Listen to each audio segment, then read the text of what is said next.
how to replace batteries, and what to do if the battery is flat. If you're noticing that your lock batteries are running flat, first thing you have to do is replace the batteries themselves. Locate the back of the lock and slide open the lid cover. Then proceed to replace all the old batteries into new AA size batteries.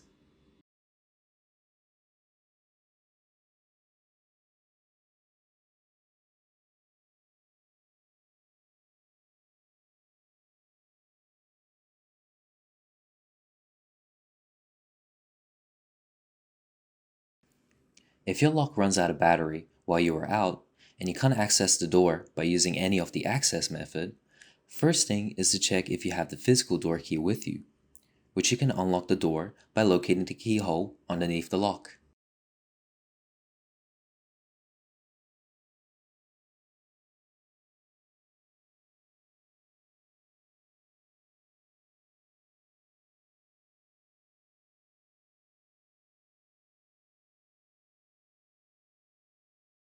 And if you don't have any type of access, then the best thing to do is to charge the lock by using a power bank and a USB-C cord, which you can insert underneath the lock as well.